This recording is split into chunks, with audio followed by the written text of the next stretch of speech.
कृष्णा, राधे राधे। दोस्तों, एक बार माता लक्ष्मी और भगवान विष्णु क्षीर सागर में शेषनाग की सैया पर विश्राम कर रहे होते हैं। तभी देवी लक्ष्मी भगवान विष्णु से पूछती है, हे प्रभु, आज मेरे मन में एक शंका उत्पन्न हो रही है। केवल आप ही मेरी इस शंका का समाधान कर सकते हैं। भगवान विष्णु कहते हैं, हे प्रिय, तुम्हारे मन में जो भी शंका हो निसंकोच होकर पूछो, मैं तुम्हारी सभी शंकाओं का समाधान अवश्य करूंगा।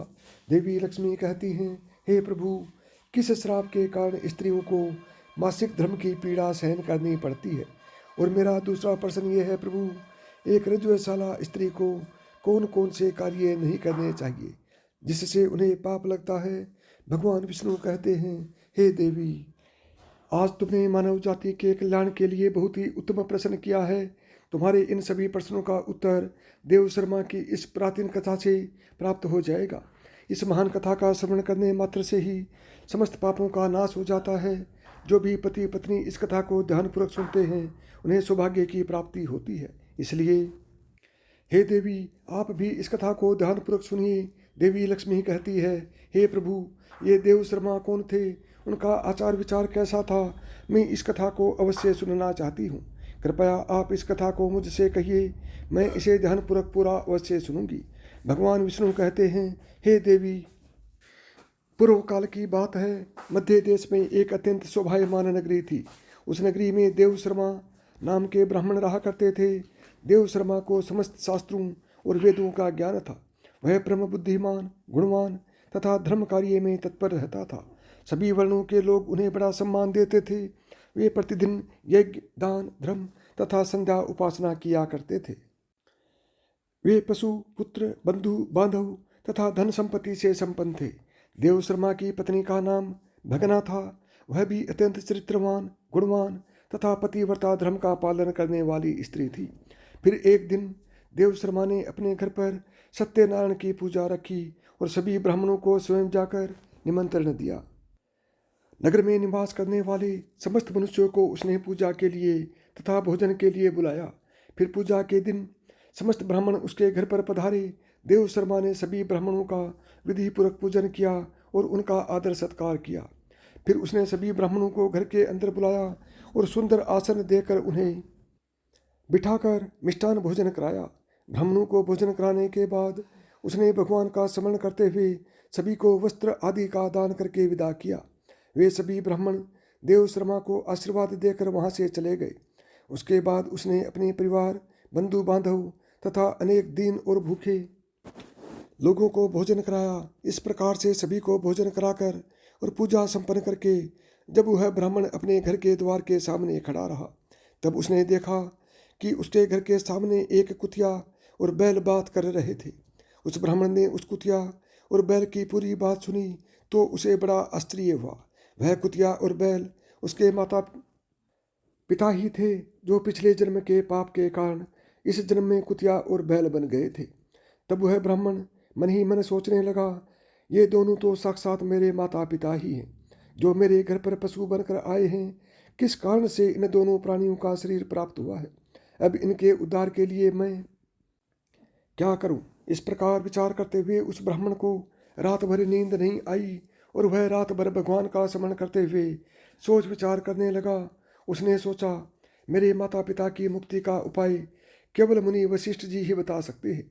इसलिए सुबह होते ही देव शर्मा स्नान आदि कार्य संपन्न करके मुनि वशिष्ठ जी के आश्रम पर पहुंच गया।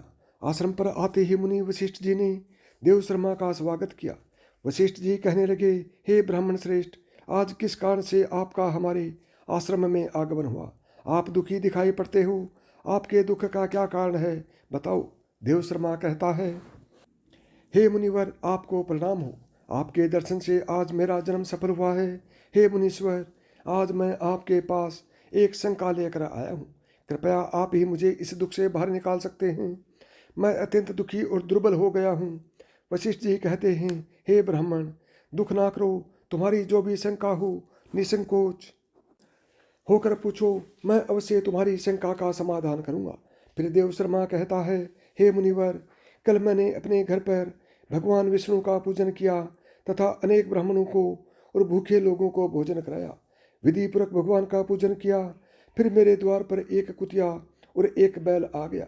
दोनों मेरे घर के सामने खड़े होकर बात कर रहे थे। सबसे पहले कुतिया उस बैल से इस प्रकार से कहने लगी, हे स्वामी, आज जो घटना घटी उसे सुनिए। हमारे पुत्र के घर में ब्राह्मणों के भोजन के लिए जो दूध रखा था, एक सांप ने उस दूध के बर्तन में अपना विष उगल दिया था, जिसे देखकर मुझे बड़ी चिंता होने लगी। उसी दूध से भोजन बनने वाला था। अगर सभी लोग उस दूध को खा लेते तो उनकी मृत्यु हो जाती, इसलिए मैंने उस बर्तन में से सारा का सारा दूध पी लिया। जब बहू की दृष्टि मुझ पर पड़ी तो उसने मुझे खूब पीटा, जिससे मेरा अंग भंग हो गया। मुझे बहुत पीड़ा हो रही है, इसी कारण से मैं लड़खड़ाते हुए चल रही हूँ। मुझे यह पीड़ा सहन नहीं हो रही है। कुतिया की बात सुनकर वह बैल बहुत दुखी हुआ और वह खुद का वृतांत सुनाने लगा। हे प्रिय, अब मैं तुम्हें मेरे दुख का कारण सुनाता हूँ। मैं पूर्व जन्म में इस ब्राह्मण का पिता था। आज इस ब्राह्मण ने सभी लोगों को भोजन कराया, किंतु इसने मेरे सामने घास तक नहीं डाली और ना ही मुझे जल पिलाया। इसी कारण से मैं बहुत दुखी हो गया हूँ। फिर देव शर्मा कहने लगे, इस प्रकार से अपने माता पिता को कुतिया और बैल के रूप में ऐसा बोलते हुए देखकर मुझे बड़ा दुख हो रहा है। मुझे रात भर नींद नहीं आ रही है। हर क्षण मुझे चिंता सता रही है। मैंने कभी कोई पाप नहीं किया है, हमेशा धर्म के कार्य किए हैं, फिर भी मेरे माता पिता को ऐसे कष्ट झेलने पड़ रहे हैं। इसी कारण से आज मैं आपके पास आया हूँ। कृपया आप अपनी योग शक्ति से पता करके मुझे बताइए, किस कारण से मेरे माता पिता की ऐसी दुर्दशा हुई है और उनकी मुक्ति के लिए मुझे कौन सा कर्म करना चाहिए। फिर गुरु वशिष्ठ ध्यान लगाते हैं और उस ब्राह्मण के माता पिता के पूर्व जन्म के कर्मों को देखते हैं और देव शर्मा से कहने लगते हैं, हे ब्राह्मण, तुम्हारे माता पिता ने पिछले जन्म में घोर पाप किया है। उसी पाप के कारण आज उनकी ऐसी दुर्दशा हुई है। देव शर्मा कहता है, हे गुरुदेव, किस पाप के कारण मेरे माता पिता की ऐसी दुर्दशा हुई है? कृपया विस्तार से बताइए, मैं जानना चाहता हूँ। फिर ऋषि वशिष्ठ कहते हैं, हे ब्राह्मण देवता, तुम ध्यान से सुनो। ये बैल जो तुम्हारे पिता हैं, ये पिछले जन्म में कुंडी नगर के श्रेष्ठ ब्राह्मण रहे हैं। इन्होंने एक दिन एकादशी का व्रत करके भोजन किया था। एकादशी के व्रत के दिन इसने दान धर्म भी नहीं किया। इसने द्वार पर आई गायों को कभी भोजन नहीं खिलाया। इसने अपने पितरों का श्राद्ध भी विधिपूर्वक नहीं किया। तुम्हारे पिता ने पिछले जन्म में मासिक धर्म के दौरान ही तुम्हारी माता के साथ संबंध बनाया था और इसी पाप के कारण इसे इस जन्म में बैल का रूप प्राप्त हुआ है। तब तुम्हारी माता के बारे में सुनो। तुम्हारी माता ने रजवशाला होते हुए भी भोजन बनाया। मासिक धर्म के दौरान ही इसने भगवान की पूजा की और तुलसी को जल चढ़ाया। रजवशाला होते हुए भी इसने भगवान को भोग लगाया। इसी कारण से इसे महापाप लगा है। मासिक धर्म के दौरान स्त्री 3 दिनों के लिए अपवित्र हो जाती है। मासिक धर्म के दौरान स्त्री को पूजा पाठ नहीं करना चाहिए। स्त्री को इन 3 दिनों में अपने बाल भी नहीं धोना चाहिए। इससे पति की आयु कम होती है। मासिक धर्म के दौरान पेड़ पौधों को स्पर्श न करें। रजवशाला स्त्री के साथ संबंध भी नहीं बनाना चाहिए। जो पुरुष रजवशाला के साथ संबंध बनाता है उसे ब्रह्म हत्या का पाप लगता है। जो रजवशाला के वस्त्रों को स्पर्श करता है उसे भी पाप लगता है। रजवशाला स्त्री के शरीर में 3 दिनों तक ब्रह्म हत्या का पाप निवास करता है और चौथे दिन ही वह स्नान करके पवित्र हो जाती है। चौथे दिन स्नान करने के पश्चात रजवशाला स्त्री को अपने पति का मुख देखना चाहिए, अन्य किसी पुरुष का मुख नहीं देखना चाहिए। यदि पति समीप नहीं हो तो सूर्य देव के दर्शन करने चाहिए। गुरु वशिष्ठ कहते हैं, हे ब्राह्मण, इसी पाप के कारण तुम्हारे पिता को बैल और तुम्हारी माता को कुतिया का जन्म प्राप्त हुआ है।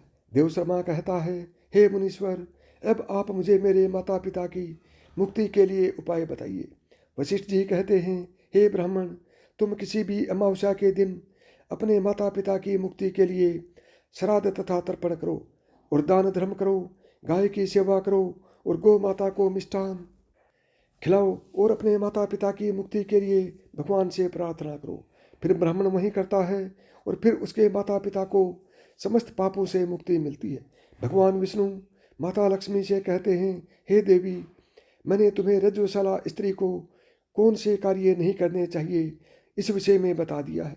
अब मैं तुम्हें बताता हूँ कि किस कारण से स्त्री को मासिक धर्म से गुजरना पड़ता है। सत्य युग में एक काल के नाम से प्रसिद्ध दानव हुआ करते थे। दानव होने के कारण उनका स्वभाव उग्र था और वे हमेशा ही युद्ध करने के लिए तत्पर रहते थे। फिर एक दिन सभी दानव वृत्रासुर के साथ मिलकर स्वर्ग लोक पर चढ़ाई करने लगे। उन असुरों के पास भयंकर शक्तिशाली अस्त्र थे जिसका देवता सामना ना कर सके और भागकर ब्रह्मदेव के पास चले गए।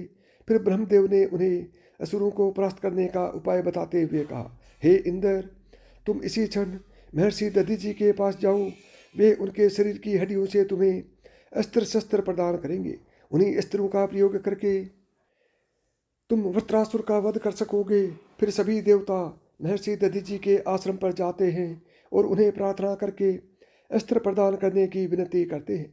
फिर संसार के कल्याण के लिए महर्षि दधीचि ने अपने शरीर की हड्डियों से अस्त्र शस्त्र निर्माण करते हैं। उन्हीं में से एक वज्र नाम का अस्त्र होता है जिसे देवराज इंद्र धारण कर लेते हैं। फिर सभी देवतागण वृत्रासुर के साथ युद्ध करने के लिए निकल जाते हैं। देवताओं और दानवों के बीच भीषण युद्ध होता है। सभी देवता आकाश में दानवों से युद्ध के लिए एकत्रित हो जाते हैं और प्रहार करने लगते हैं। अग्निदेव अग्नि के प्रहार से दैत्यों को दग्ध करने लगते हैं। अग्नि के प्रभाव से दैत्यों का अंग अंग जलने लगता है। फिर वरुणदेव जल की वर्षा से दैत्यों को डुबो देते हैं, जिससे दैत्य त्राही त्राही करने लगते हैं। अनेक दिनों तक इस प्रकार से दैत्यों और दानवों के बीच में भीषण युद्ध चलने लगता है। फिर देवराज इंद्र और वृत्रासुर आमने सामने आ जाते हैं। इन दोनों के बीच भीषण युद्ध होता है और फिर देवराज इंद्र अपने वज्र का प्रहार करके वृत्रासुर को मार डालते हैं। उन दानव वृत्रासुर की मृत्यु होते ही उसके शरीर से ब्रह्महत्या बाहर निकलती है और इंद्र का पीछा करने लगती है। फिर वह ब्रह्महत्या इंद्र के शरीर में प्रवेश कर लेती है, जिससे इंद्र को ब्रह्महत्या का पाप लगता है। देवराज इंद्र ब्रह्मदेव के पास जाते हैं उनसे ब्रह्महत्या से छुटकारा दिलाने के लिए कहते हैं। फिर ब्रह्मदेव उस ब्रह्महत्या को इंद्र के शरीर से निकलने की आज्ञा देते हैं। वह ब्रह्महत्या इंद्र के शरीर से बाहर निकलकर ब्रह्मदेव से कहने लगती है, हे परमपिता, अभी तक मैं वृत्रासुर के शरीर में निवास कर रही थी, क्योंकि उसने अनेक ब्रह्महत्याएं की थी। जब इंद्र ने उसकी हत्या की तो मैं इंद्र के शरीर में वास करने लगी। अब आप ही मुझे कोई उचित स्थान दीजिए जहाँ पर मैं रह सकूँ। फिर ब्रह्मदेव कहते हैं, हे ब्रह्महत्या, मैं तुम्हें उचित स्थान देता हूँ।